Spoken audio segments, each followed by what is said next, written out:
И вот эти 20 секунд вы используете для того, чтобы сделать elevator pitch, то есть рассказать о своей компании, о своей привлекательности за 20 секунд. Почему я об этом говорю вам сегодня? Потому что о том, что я буду сегодня делать мастер-класс, я узнал от Азиза 15 минут назад. Вот. Но тем не менее я буду рад поделиться теми знаниями, которые у меня есть. Азиз меня уже сегодня представил. Сегодня мы будем говорить о питчинге.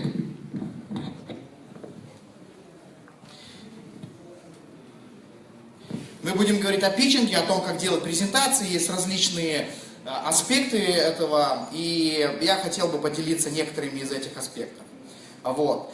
Поскольку время у нас ограничено, и после меня будут приходить ребята, которые подготовились, я так думаю, насколько мне объяснили организаторы, они будут делать питчи, я постараюсь сделать свою сессию немножко сокращенной. Тем не менее, сегодня мы будем говорить о 3 основных вещах.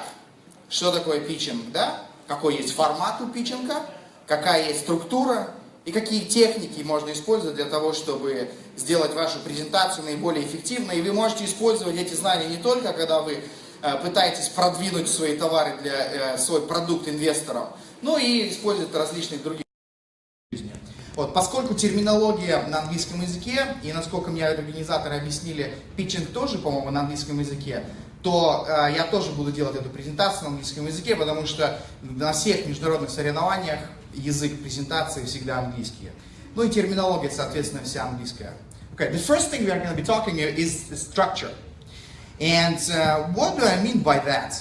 So there are certain different methodologies of how, of what should be included in the startup presentation. You know, there is 20-minute startup presentation, there is 15 minutes format, there is 6 minutes format, and there is 3-minute format. Usually when you go to international startup competition, you have only 3 minutes. Because there are a lot of companies, and judges have to listen to a lot of information. So you're given only 3 minutes. So you are using that time to very wisely to broadcast only the most important information. You're taking the lemon and squeezing the juice out of it and concentrating it to the most important stuff. So as I told you, before I talk about structure, I will give you, I will present myself. You know, I will give you a presentation of my company, PickWePick, but this presentation is out of date. I've been doing this presentation a few years ago, and I changed the numbers. I changed some of the numbers there as well, but treat it as just an example of how you can approach giving the presentation. And please bear in mind that I wasn't really rehearsing it lately, but here we go. Let's have a look. Okay, so PickWePick. Hello, my name is Adil. I'm the CEO and founder of PickWePick.com, online fashion search engine powered by artificial intelligence. Visualize PickWePick as a virtual mall for all fashion products on the internet with one fitting room where you can easily compare products one-to-one. Online fashion market is the largest and fastest growing e-commerce markets globally. Growing at 17% compound annual growth rate, it is projected to be $350 billion. The problem is that 20 million products are sold through hundreds of stores. However, average consumer can only visit 2 or 3 stores and does not see all the choice available. PickWePick's solution is to aggregate millions of products in one place, providing consumer with unlimited choice. Typical product meta description provided by an average large online retailer accounts for just a couple of product describing tags. Our proprietary technology allows to correctly and automatically detect much more product details. All product describing tags are semantically connected and neural graph developed by our developers. This allows us to filter products by hundreds of criteria, including materials, styles, and visual patterns. In this particular case, user was able to filter products made out of silk and with floral pattern. When user finds products they like, they redirect it to retailer stores. Retailers deal with fulfillment, and we get on average 10% commission. In the last year, we had certain growth and we made certain revenue, so we've done well. How did we do that? We developed our internal SEO strategy, which allowed us to have significant organic growth. We also employed the power of partnership programs with fashion bloggers, and we also leveraged the power of social media. We do have competition in the US, however, none of our competitors even closely compare with the level of accuracy of product details. PicPick is a dream team of people. I personally have more than 10 years of experience for the world's largest fashion trading group in London in senior management role, and my MBA has helped me with that. Our CTO has more than 40 complex web development projects under his belt. In the last few years, we had certain growth. Now we're looking for a certain amount of money to reach certain results. Thank you very much. I'm ready to answer your questions. So basically, this was kind of fun, not as much prepared, but the format of the startup pitch that you can try to employ. And now I will give you more details in terms of how did I structure that. There are a lot of different formats I already told in terms of time, but also in terms of the content.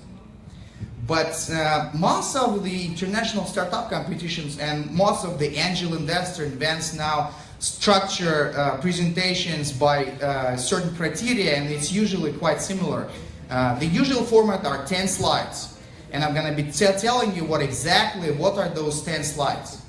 There's David McClure methodology, there is Guy Kawasaki, the guy who was Apple evangelist, who was the first to introduce this system, and I will be explaining to you Guy Kawasaki 10 slides presentation format. So the first one is the title. What do you keep there? You just put the logo of your company. Don't put too much information. You can put your email, or you can put your other contact information as your phone number, etc. Well, I have a personal hack which I've used during my presentations. So there is a certain amount of time while people are waiting for you to start the presentation, and the presentation hasn't started yet, you are not giving the microphone yet, but the slide is sitting there for just a few minutes before your pitch starts. And on this slide, you can put something that you don't have time to explain during your 3-minute presentation. So for example, in my case, we were mentioned in a few different media outlets like Forbes and Vogue and BBC and Lifehacker, and I don't have time to talk about that. I have more important information to share with the jury and with the potential investors, but this slide kind of gives the background to my presentation, and it triggers the interest before I even started. So this is just a tip for you to have a first slide which you will broadcast something about your startup which you're not going to be able to fit into your presentation. If you're not mentioned in any news outlets, you can just put your logo and something interesting fact about you. Make sure that you trigger interest of the audience, and that will help you to succeed during your pitch as well. So the second thing is the problem. What problem are you trying to solve? Why do you have this startup? Why did you open your company? Or why are you trying to build your app or your website? So you explain the problem and you explain the market, and so what problem you're trying to address. And so what did I do?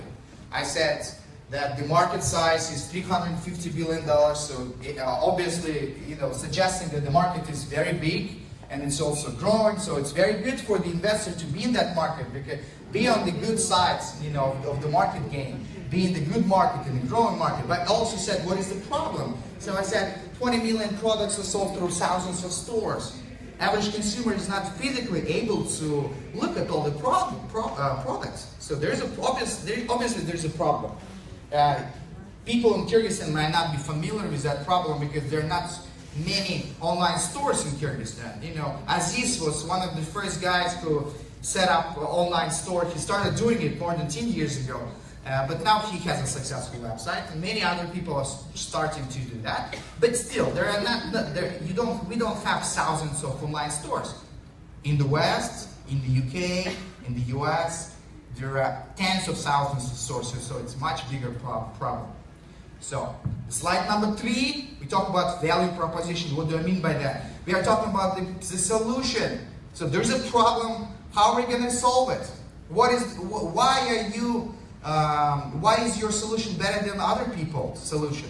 Are you planning millions of products in one place and providing consumer with unlimited choice? So there was a problem, and here is how we are trying to solve this problem.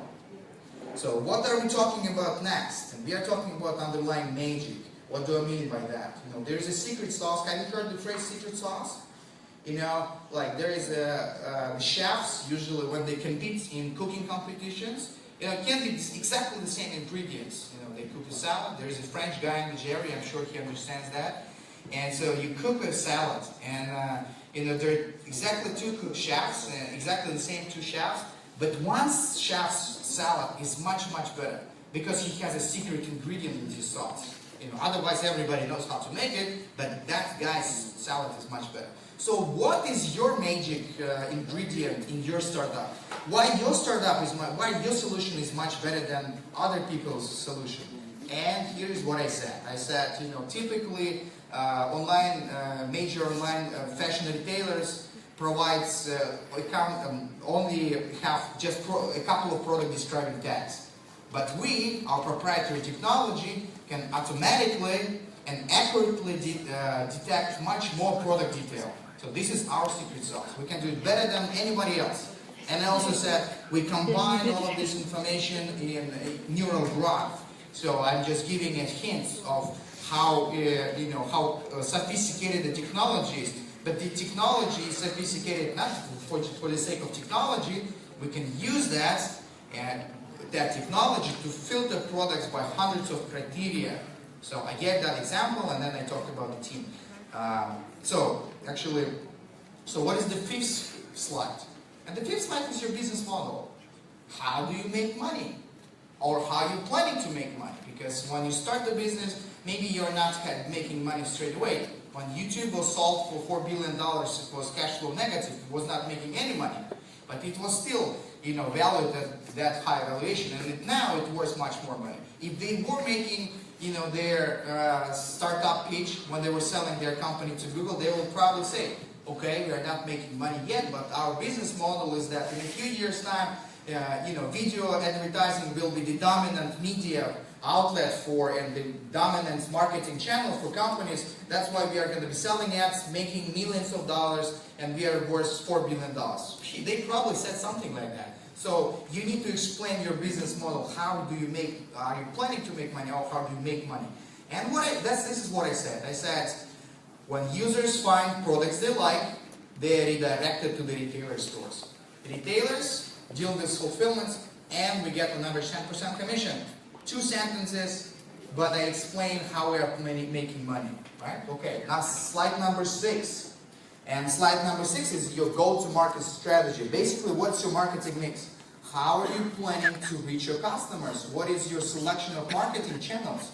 And I explained that by saying that we have our internally built SEO tool, which we are using to get organic traffic to the site. We are also employing partnership programs with bloggers, and we are using the power of social media. So those were the marketing channels that we are using, and that's the marketing plan that we have. Okay, the next one is competitive analysis. And if you're not including that, the judges, the serious judges, are going to consider you as, you know, naive, novice, you know, beginner, because any business has competition.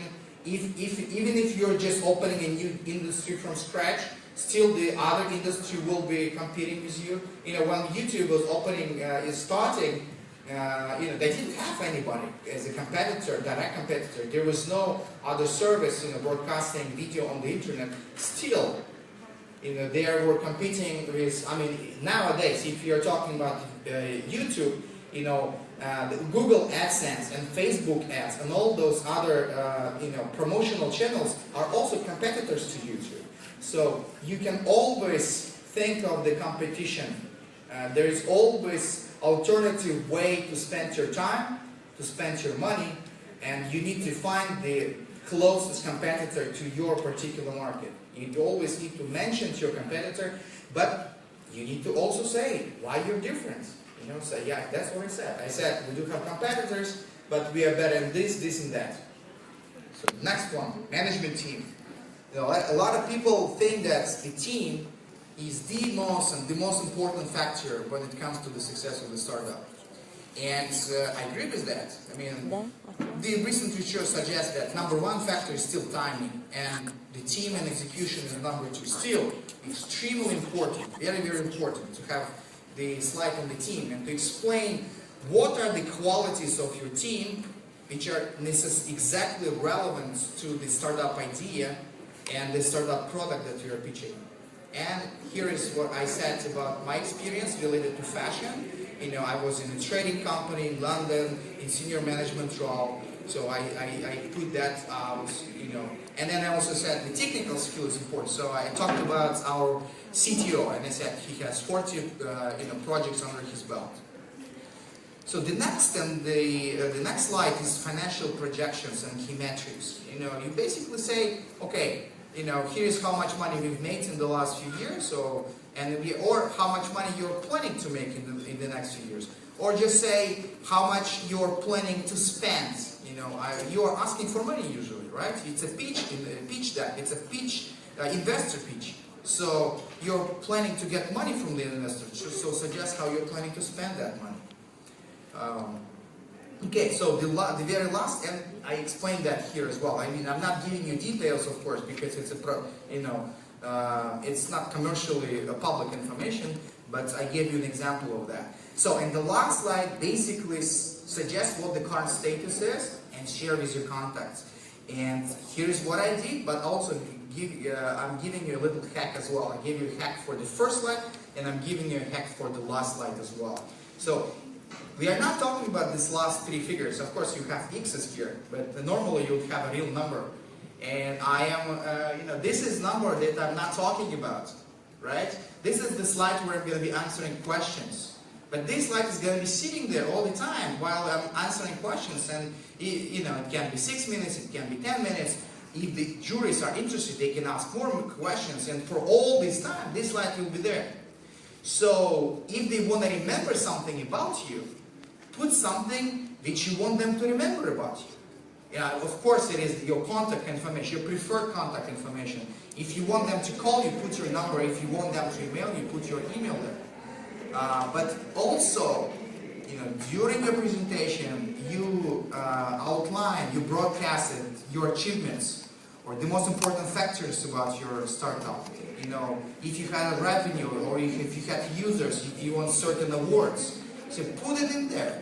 They will be looking at it while they're thinking about the next question, and they will be remembering those things. So a little hack for you as well. Try to implement it in your startup. Put a couple of rememberable things, the things that you want others to remember about your pitch. Aziz, because you asked me so spontaneously to make this masterclass, I don't really know how much time we have, so stop me when I'm out of time. Okay, so the next one is we talked about the structure, right? The structure of the startup. Did you get it? Does it make sense? Okay, so I mean, some of you, are nodding, so I'm taking it as you're getting it. So the second one is the format of the presentation. What should go in your presentation? What is the format of your presentation? And the most important factor, which I personally think is relevant to the format of the presentation, is the flow. Basically, any presentation should have a logical sequence. One slide should follow the next slide, should follow the next slide. They should not be logical jumps. So you're talking about a particular thing, and then you jumped and started talking about something else. You shouldn't have that. You should have very logical sequence of your idea, the development of your idea. Initially, you should trigger interest. I told you that it can be initial slide, which is capturing the attention of the audience, or it can be interesting facts about you. I said that we are the only company powered by artificial intelligence, the only fashion search engine powered by artificial intelligence. If the audience was the relevant audience, the investor who are interested in that, then that investor would be interested in that initial, idea that I'm saying. So try to capture the attention of the audience first, and then naturally progress. One slide to another. Don't make any abrupt, jumps in your presentation. And when you do that, when you start with your idea and you build up on that as if you're, walking the ladder up and up and up and up and up, and then you can reach wooden stars. You reach your final goal. You manage to trigger the interest of the person. You manage to trigger the interest of the audience. Now, let's talk about more trivial, more technical aspects of the presentation. And these are, what format of the slides, what format of the information should be on the slide. And you can see 4 elements. The first one is an image. The second one is a headline, basically, text, like one headline. Then you have bullet points, and then you have bunch of text. Do you ever read, 4 paragraphs of information when it is on the slide? I'm sure that you've been to a lot of presentations when there is basically Britannica encyclopedia squeezed into one slide, and you're just trying to follow that and read. Maybe you manage to read a couple of sentences or a couple of words from it, but a lot of times you're just skipping it. And you need to capture the attention of the audience on you, not on the slide. That should be the support. That should be your support, but that should not be the primary. The image is more powerful than 1,000 words. So use an image. You put an image in there. If you cannot use an image, put a headline. Just one headline, one sentence. That's more than enough. Well, in some cases, you do need to present information in a few different, with a few more pieces of information. And in that case, use bullet points. But never ever go for the last one. Never go for the few paragraphs, put it on the slide. With a few exceptions like this one when I had to use it on the screen. And here are a few examples of a successful presentation. I'm sure you're familiar with Steve Jobs, and that's the way he was presenting. Just an image of an iPhone on the screen, and that says more than if he would put 1,000 words in there, or he would put whatever number of bullet points. There's an image, and it speaks for itself. Well, if you have to use the headline, then you could just put one. iPhone. The Apple reinvents the iPhone. I think it was when they were introducing the new version of the iPhone. This is Phil Schiller explaining the iPads, and he has to use some more information, but he's using the bullet points. Okay, so the next tidbit which I want to give you is to use 10, 20, 30 rule. And what do I mean by that? This is the tip by Guy Kawasaki. So Guy Kawasaki suggested that you should never use more than 10 slides, and I already told you the format of those 10 slides. Now, the second rule is you should never go over 20 minutes when you're doing the investment pitch. Of course, there are certain circumstances when you have to make a presentation which is longer, like today, for example. But if you're trying to get money from the person, then never go over 20 minutes, because the attention span of the person usually goes down by the minute 17, and people start to losing their attention and focus at that time. And the third rule is the size of the text. Never go lower than 30 points of the font size on the slides. It should always be bigger. Try to do 60 and 70, 90 or 100. Never go below 30. Well, if you do that, then you are naturally not going to be able to put too much information on the slide, and people are going to be visually able to connect with the information which is on the slide. Okay, so I'm trying to go a little bit faster with this masterclass, and Aziz, okay, I have just a few more minutes, and so I will give you about I will quickly tell you about the last bit, which is techniques. So the first thing that you do when you walk into the stage is, kind of have a look at everybody. Look at all the people in the audience, and you don't have to say it out loud, but wish them well. By doing that, you are kind of priming yourself, and your energy toward the audience, and they will feel it naturally. And it will help you to build this connection as well. So for those people, after me, or whenever you're going to be doing your pitches, when you're walking into the stage, try to do that. It will help you to relax, and it will help audience to build a connection with the speaker as well. So the first thing. So the next natural thing that you should do is you should keep in eye contact with everybody. And just one person, that person, just spread your attention equally between everybody in the room. And don't do that. Don't just look at the screen, like some people do.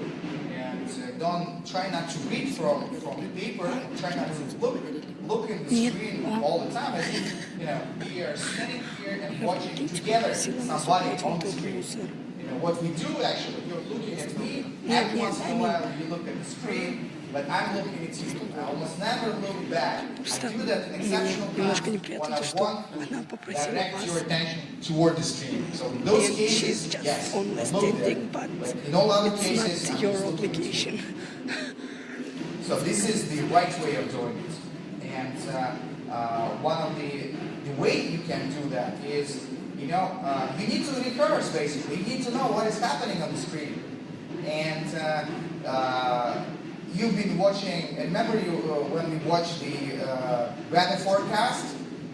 The lady or the guy, they're showing something on the screen, and the clouds are moving and the temperatures are moving, but they don't look there.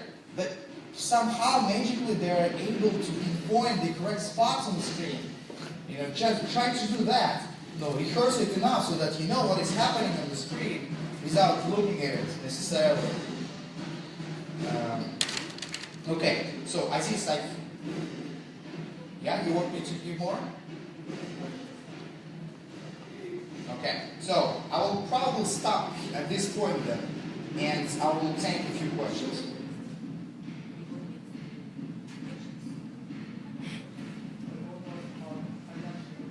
Yeah.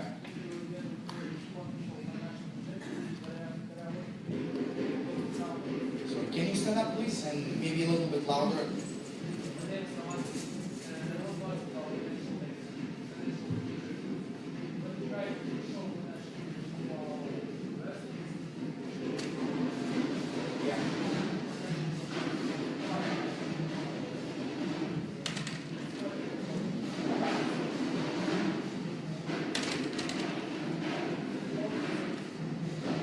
Got you. Yeah, good question. Well, the first thing is, the times when you make a projection for 5 years have passed, those times. 3 years is good, 4 maximum, because the world is too unpredictable to make plans for 5 years. It's not going to happen anyway, and everybody knows it, but you do need to have a roadmap. So that's the first statement. The second part is, well, the question was that the financial projections usually include a lot of numbers, a lot of calculations. How do you make sure you squeeze that into one slide without making the font size lower than, not lower than 30, right? Okay, so the answer is don't do that. Don't put all these numbers. Just imagine you have probably 3-5 seconds for the audience to show that slide. If you have a table with lots and lots of numbers, just guess. Are they going to be able to read 10% of those numbers? They're not going to be able to read those numbers. They're not going to do that. So usually if you have a profit and loss statement, you have your projected revenue, you have your expenses, then you have a profit. And then you have profit number year 1, year 2, year 3, right? So that's the only thing you show. Show the 3 numbers. The projected profit for year number 1, number 2, and number 3. People are going to remember those numbers. And the better yet, put a graph. Make a graph and show that it's not only static number which is sitting there. It's a line going up. Which is going to make a lot of money to the investors. It's a good graph going up. So do that instead. Scrape all of the tables and all of the numbers. Any other questions? Okay, so if there are no questions, then I wish you good luck in making your future pitches. The floor is yours. Иди, спасибо большое за отличную презентацию. Надеюсь, вам очень понравилось. Вы очень ценные уроки для себя вывели. Иногда некоторые уроки выглядят достаточно неочевидными для начала, но я вижу очень молодые профессионалы с годами, когда вы начнете что-то более серьезное делать, вы вспомните, I was at this workshop presentation I did. Now I know how to make good presentation.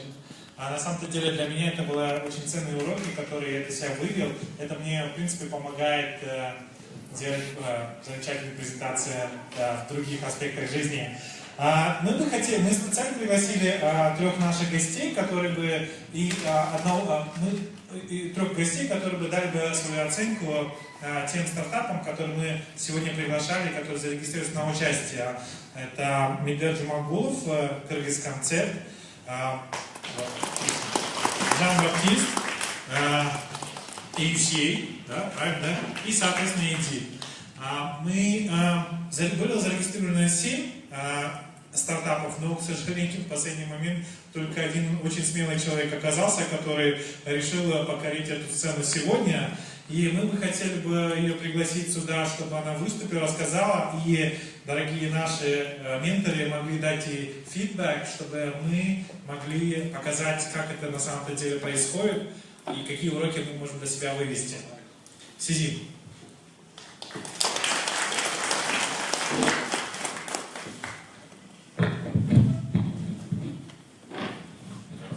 Здравствуйте всем. Hello everyone, my name is Suzanne Jumabekova, and all we know that we can consider Kyrgyzstan